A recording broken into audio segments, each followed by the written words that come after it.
की जय जबलो जंपन्न बागुకు జబులో చిలకలాది గట్టుకు జబులో సమ్మక్క తల్లికి జై.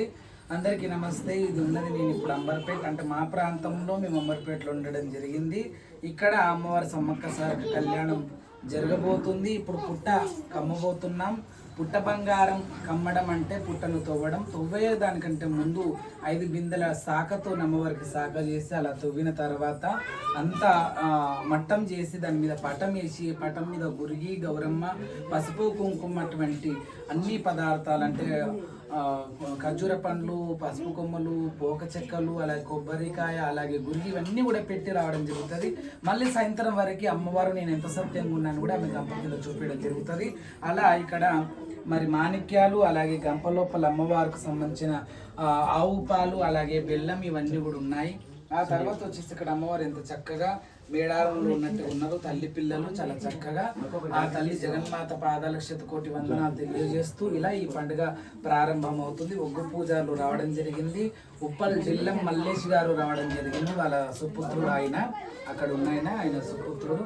అలాగే పండుగ యజమానులు ఇరుగురు ఇక్కడ ఉన్నారు. భార్య భర్తలు దంపతులు దాదాపు 40 ఏళ్ళ నుంచి అమ్మవారిని ఒంటి మీదకి ఆవాహనం అవుతుంది. 40 సంవత్సరాల నుంచి చాలా సీనియారిటీ ఉన్నటువంటి శివశక్తి. ఏంటంటే తన ఇంటి కుటుంబం వరకు మాత్రమే 5 కూతుర్లు, ఆ ఇంటి కూతుర్ల వరకు ఆమె కుటుంబం వరకే అమ్మవారిని పెట్టుకుంది. చాలా చల్లగా కాపాడుతుంది. అమ్మవారి బలం ఇంకా రెట్టింపై మమ్మల్ని మీ అందరినీ వాళ్ళ కుటుంబాన్ని ఆ అమ్మ అనుగ్రహంతో కాపాడాలని మనస్ఫూర్తి కోరుకుంటూ ఓం నమః శివాయ, హర హర మహాదేవ్, శంభో శంకర్. ఇప్పుడు ఇక్కడికి వెళ్ళి మనం పుట్టగమ్మడానికి వెళ్తున్నాం. ఒగ్గు పూజలు డోలు కొడతారు. ఇప్పుడు గంటకాలు చదువుతారు. గంటకం చదివిన తర్వాత దేవతలు ఇక్కడ ఆవాహనం చేసి ఇందులో గంప లోపలికి అమ్మవారిని ఆవాహనం చేసి కొబ్బరికాయ కొట్టి ఆ గంపని లేపి ఇంటి యజమాని ఎత్తుకొని మరి ఆ పుట్ట దగ్గరికి వెళ్ళడం జరుగుతుంది. ఎక్కడ వెళ్తున్నాం పుట్టకి అంటే యూనివర్సిటీ రేణుకా ఎల్లమ్మ తల్లి. ఎంతోమంది విద్యార్థులు, చాలా గొప్ప గొప్ప విద్యార్థులు, చాలా అద్భుతంగా చదివినటువంటి విద్యార్థులు మరి మా అంబర్పేట ప్రాంతంలో ఈ ఉస్మానియా యూనివర్సిటీలో చదవడం. ఇక్కడ మాకు ఇంత దగ్గరలో 100 సంవత్సరాల ఘన చరిత్ర ఉన్నటువంటి ఉస్మానియా యూనివర్సిటీ ఇక్కడ ఉన్నది. ఆ యూనివర్సిటీలోనే రేణుకా ఎల్లమ్మ మందిరం ఉన్నది. మరి ఆ మందిరకి అంటుకొనే మరి దగ్గరలో పుట్ట ఉన్నది. అక్కడ పుట్ట గమ్మడానికి వెళ్తున్నాం. మళ్ళీ సాయంత్రం గంగ తెప్పకు కూడా వెళ్తాము. ఇది ఈ పండుగ విశేషం. అది కూడా సమ్మక్క సారక్క పండుగ. ఇది చాలా నేరుగా జరుగుతాయి. పోషమ్మ, ఎల్లమ్మ, ముత్యాలమ్మ, మాంకాలు ఈ పండుగలు ఎప్పుడు జరుగుతూనే ఉంటాయి. కానీ సమ్మక్క సారక్క పండుగలు అంటే చాలా నేరుగా జరుగుతాయి. వాళ్ళకి ఏది చేసినా జోడగా చేయాలి. జోడ యాటలు కానీ, జోడ బోనాలు కానీ, జోడ కొబ్బరికాయలు, జోడ గుమ్మడికాయలు, జోడ పసుపు కుంకుమలు అన్నీ కూడా జోడతోనే చేస్తారు. ఇంట్లో కళ్యాణం చేసింది కాకుండా మళ్ళీ మేడారంకి వెళ్ళి మేడారంలో కూడా చాలా పెద్ద ఎత్తున పండుగ చేసేది ఉంటుంది. కాబట్టి అందరూ ఆ ఖర్చులు పెట్టలేక ఎక్కువ చేయరన్నమాట. మిగతా దేవతలు ఇంట్లో చేసుకుంటే సరిపోతుంది. కానీ సమ్మక్క సారక్క పండుగలు ఎట్లా అంటే ఎదుర్కోవాలి, మళ్ళీ అక్కడికి పోయి మళ్ళీ అక్కడ చేసి రావాలి. కాబట్టి చాలా నేరుగా చేస్తారు. చాలా డేర్గా ఉంటేనే చాలా ఖర్చు ఉంటుంది. కాబట్టి పెట్టుకునే వాళ్ళు అయితేనే ఈ పండుగలు చేసుకుంటారు. మరి 5 మంది కూతుర్లను కలిపి మిగతా బంధుమిత్రులతోని మరి మేడారం పోయి కూడా చేసే మొక్కు ఉన్నది. ఇప్పుడు వచ్చే పుణ్యం 30 తారీఖు పుణ్యం రోజున అక్కడికి వెళ్తున్నారు. కాబట్టి అమ్మవారి అనుగ్రహం వాళ్ళకు మనకు ఉండాలని మనస్ఫూర్తి కోరుకుంటూ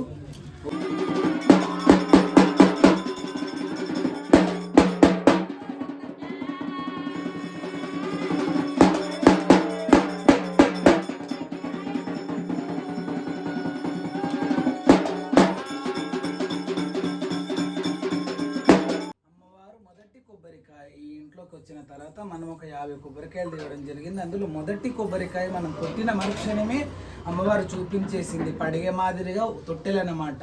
ఇక మీద మీరు చేస్తున్న పూజలు నేను ఆనందపడ్డా. అమ్మవారు చెప్పేది పాలకాయ లోపలనే. కాబట్టి ఆమె ఎందుకంటే నోరిప్పి మాట్లాడలేదు. ఆమె పైలోకంలో ఎక్కడనో, ఆమె కైలాసంలో ఉంది, మనం ఇక్కడ ఉన్నాం. ఆమె శబ్దం మనం వినలేం. కాబట్టి ఇంకా అమ్మ మాట్లాడింది మనం వినాలంటే ఇంకా 1 కోటి జన్మలు పుణ్యం చేసుకుని ఉండాలి. కాబట్టి మళ్ళీ అమ్మవారు ఏ రూపంగా మనకు చెప్తుంది అంటే ఈ పాలకాయ రూపంలో తొట్టెలన్నా, లేకపోతే నేను పండుగ మెచ్చలేదు, బూజు ఏదైనా ఖరాబ్ అయిపోయి కర్రగా అయిపోయి అట్లా కొబ్బరికాయ పలిగిందా, అది మనకు అభిషేకం అనమాట. నీ పండుగ నేను నచ్చలేదు. ఇప్పుడు మొదటి కొబ్బరికాయ మంది ఇచ్చిన 51 కొబ్బరికాయలలో మొదటి కొబ్బరికాయ తొట్టెల వలిగింది. కాబట్టి అమ్మవారు ఇక్కడ నుంచే ప్రారంభం అనమాట. నేను మెచ్చుతున్నా, మీరు మంచి చేసుకోండి అని. జబులో రేణుక ఎల్లమ్మ.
ఇది యూనివర్సిటీ అండి. ఇక్కడ చూడండి కానండి అడవి ఎలా ఉందో, చాలా చెట్లు ఎండిపోయినాయి, కొన్ని చెట్లు పచ్చిగా ఉన్నాయి.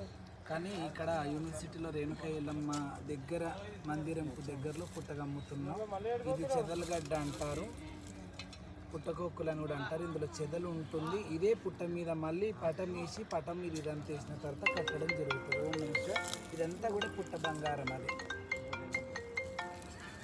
చేయడము, పుట్ట కట్టడం జరుగుతుంది. ఆమె సత్యం చూపించడం జరుగుతుంది. ఓం నమః.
చేసిన తర్వాత ఇట్లా మధ్యలో విసికి తల్లి పిల్ల గౌరమ్మని చేయాలన్నమాట.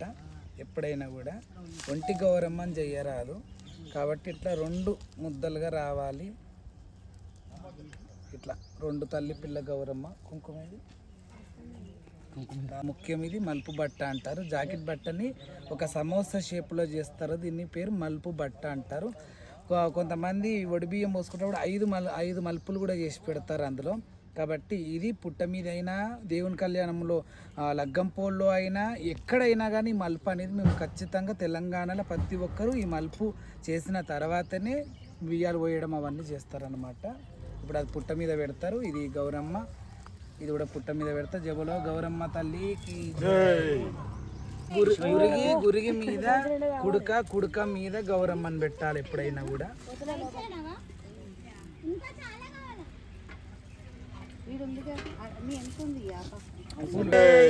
ఇదంతా ఇలా పుట్ట తవ్విన తర్వాత ఇంత ఎత్తున్న పుట్టను తవ్వి 5 బిందెల నీళ్లు పోసి ఇలా ముగ్గు పెట్టి ఇలాగ కుడుక, ఖర్జూర పండు, అలాగే గౌరమ్మని పెట్టిన తర్వాత ఇవన్నీ మళ్ళీ ఇలా పిసికేస్తే మళ్ళీ ఆ తల్లి మళ్ళీ పుట్ట కట్టి చూపిస్తుంది. అయితే కొంతమందికి అయ్యో చెదలే కదా, వేసిరు కదా, ఖచ్చితంగా కడుతుంది అని అనిపిస్తుంది. కొందరికి కాదు, కొంతమందికి సత్యం ఇంట్లో ఉండి సత్యం లేక కూడా కొందరికి పుట్టలు రావు, అసలు రవ్వ గింజంతా కూడా కట్టదన్నమాట.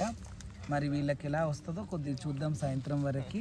అమ్మవారు సత్యవంతరు గింత కట్టినా చాలు శాస్త్రం. కొంతమందికి అయితే భూతద్దం పెట్టి దోలాడితే కూడా కట్టది. అట్లా కూడా కొన్ని చూడడం జరిగింది కొన్ని పండుగలల్లో. అలా సత్యం లేని ఇంట్లో కూడా మనం సత్యాలు తేవడం, వాళ్ళు సల్లంగా బతకడం అలా మనం చేసిన సందర్భాలు సవలక్ష. జగన్మాతకి జై.